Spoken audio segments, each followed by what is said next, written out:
Vamos rápidamente a la actualidad nacional e internacional. También, por supuesto, una mirada con el estratega político y también ex diputado de la República de Chile y ex candidato presidencial, don Tomás Jocelyn Hall. ¿Cómo estás, Tomás? Un gusto saludarte desde Radio Negra. Hola, Tomás.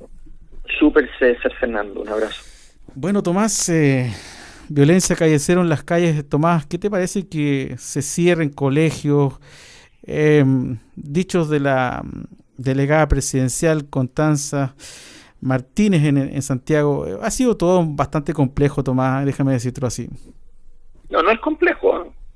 Lo que pasa es que no hemos topado fondo, pues, César Fernando. Si esa es la verdad, esto va a continuar. Entonces, la pregunta, ahora, ¿por qué continúa? Continúa porque al frente esa gente cree que barajar funciona. ¿Te fijas, no? Cree que saliendo, por ejemplo, Marcel diciendo, después de que Boric había dicho una cosa, diciendo lo otro eventualmente respecto al control mayoritario en el tema del litio. Lo mismo Constanza Martínez, que dirigía manifestaciones en Plaza Italia durante todo el octubrismo y ahora llega y poco menos que dice que no hay que normalizar funerales de narco, por así decirlo. Bueno, esta gente cree que esas cosas funcionan, por eso lo hacen. ¿Te fijas? Entonces, el punto radica en que eso va a continuar.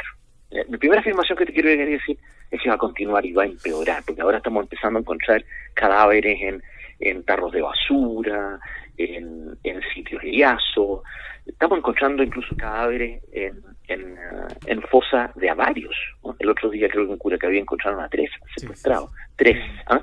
Entonces, lo que te quiero decir es que esto va a empeorar, ¿no? Entonces, claro,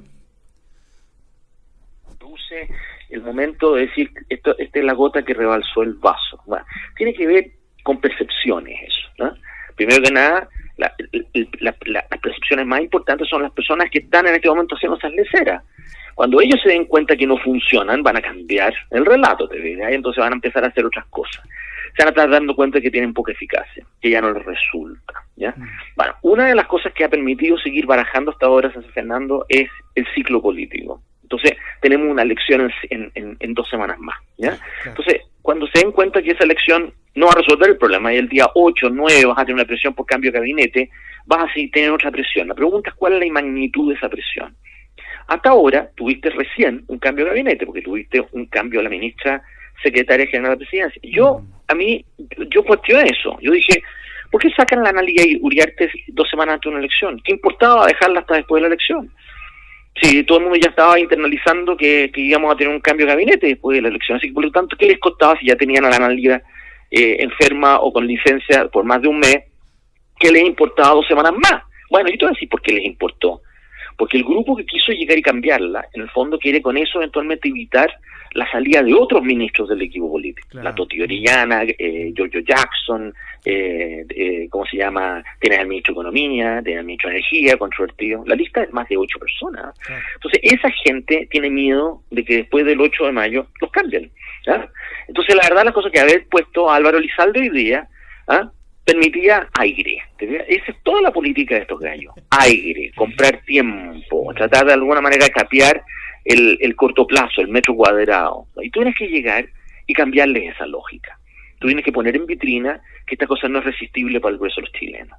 Entonces, cuando tú empiezas a ver lo que ocurrió en Calama, ¿ah?, este fin de semana, claro, una protesta más multitudinaria, por así decirlo, sí, te estás dando cuenta que en realidad hay capacidad de convocatoria. Cuando tú te das cuenta que toda la semana ya están convocando adelante la moneda por el tema carabineros, te das cuenta que hay capacidad de convocatoria. Entonces esta cosa va a aumentar hasta que el desgaste eventualmente se vaya en contra. Ahora, mi temor no es que esta cosa en algún momento no cristaliza en contra. Yo esa cosa lo tengo clarísima que va a cristalizar en contra.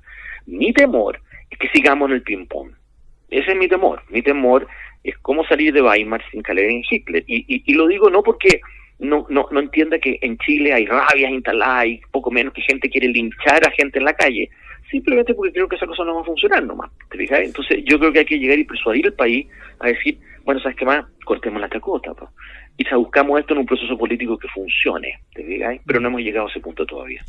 Sin duda, ¿no? Y el punto, como tú dices, se va a ir volviendo más violento, va a tener situaciones graves que vamos a vivir en el país. Tomás, pero ¿cómo entender desde un punto de vista sociológico y político que los carabineros tengan que custodiar a narcos? Eso me parece ya que está un poco más arriba de la coronilla de la comprensión de los chilenos, Tomás. Porque los tipos te razonan como razonó Marco Antonio, el ministro de Educación, hace pocas semanas atrás. Dicen, ¿sabes qué más? Suspendamos clases de la universidad, de los colegios y los jardines infantiles y dejemos que este gallo lo entierren eventualmente de una vez por todas y después volvamos a la normalidad. Y creen que esas cosas están protegiendo a la población. Y no la están protegiendo porque le están dando un poder a esa gente que es lo que quieren. Es todo lo contrario. Sí, es evidente que son derrotados. Es evidente que estos narcos que terminan enterrados son derrotados. Entonces tienes que quitarles esta especie de epopeya, de heroísmo que los tipos tienen. Fíjate que en el sur de Santiago hay plazas en la zona sur de Santiago que están pintadas por graffiti en donde convierten a estos tipos poco menos que en mártires, ¿te fijas? Tienes que quitarle ese martirio, tienes que quitarle esa impronta social, tienes que quitarle el prestigio de eso, por así decirlo, y para eso tienes que llegar y garantizar normalidad. Tienes que hacer todo lo contrario. Entonces, lo que yo te quiero decir es que hasta ahora esta gente está haciendo eso, las autoridades, porque creen que están ayudando a la población, es todo lo contrario. Todo lo contrario, justamente. Ahora, Tomás, todo este escenario complejo que vive Chile, ¿cómo crees tú que se va a plasmar? Porque no ha habido ni siquiera mucho impulso mediático por parte del 7 de mayo, pero los otros sectores están trabajando, se están dando duro entre ellos mismos, típico en la política. Pero ¿cómo ves tú el escenario para este 7 de mayo? ¿Por dónde crees tú va a pasar de esta elección? Fernando, yo me he cuidado, porque a diferencia de lo que ocurrió, ponte tú, para el plebiscito de entrada, que yo voté en blanco, no así el plebiscito salía, efectivamente. Yo el plebiscito salía voté rechazo y me jugué a concha por eso. Yo ahora quiero llegar y votar rechazo en diciembre. Yo ya lo tengo más o menos internalizado, pero... Claro. A esto, porque creo que las 5 listas fueron mal armadas, porque creo que de alguna manera son de un egoísmo político y un oportunismo, de tratar de aprovecharse el pánico en esta crisis, y los tipos en buenas cuentas están destruyendo su propio proceso constituyente. Entonces, yo ayer tomé la decisión eventualmente de anunciar eventualmente que yo voy a anular, que yo voy a votar en un chanchito, en el voto como he hecho en otras oportunidades desde el 2013, con mucha frustración, porque no me gusta la oferta, pero no lo he convertido en una actitud como para promover el voto en blanco o promover el voto nulo, porque yo entiendo que hay gente que le aprieta el zapato distinto eventualmente este ciclo y que en el fondo algunos quieren llegar y ir a la urna con el mal menor, otros quieren llegar y justamente les gusta sinceramente sus candidatos. Pues yo respeto eso. Para serte sincero, no soy quien para llegar y si no soy capaz de levantar una lista, no soy capaz de alguna manera levantar una candidatura, de estar echándole a perder eventualmente ese sueño o esa ilusión eventualmente de parte de los demás. Sí. Pero ayer me sentí en el deber de anunciar eventualmente que yo iba a votar en blanco o nulo eventualmente, precisamente porque creo que no soy el único. Creo que hay muchos chilenos que están pensando igual, precisamente porque desconfían de este proceso o porque no saben. Fíjate que el grueso del país está absolutamente al margen de este proceso. Este proceso solo entretiene a un grupo chico de gente que votó por apruebo, si el resto del país no quiere este proceso, ¿te fijas? Entonces, yo lo único que he tratado de decir es que esto no se define el 7 de mayo, se define en diciembre. Y yo quiero participar en ese debate. Sí. Brevemente, Tomás, ¿te da confianza hasta ahora el trabajo que ha hecho el comité de expertos, Tomás? No, están empezando a pelear. Yo lo que me sorprendió... Eso es lo que me recordó el proceso pasado. El 7 de mayo. Porque estos tipos vendieron la idea de que podían hacer una constitución casi como de una tecnocracia. ¿Sabes por qué lo alimentaron? Porque desde el 2009 los grupos de Océanos Azules, la gente que estuvo efectivamente por apruebo de entrada, creyó que se podían llegar y poner de acuerdo entre constitucionalistas de distintos sectores en torno a una sola constitución, y se equivocaron. Y eso cayó es lo que apostaron para el plebiscito de entrada en el proceso anterior, y se les fue de las manos.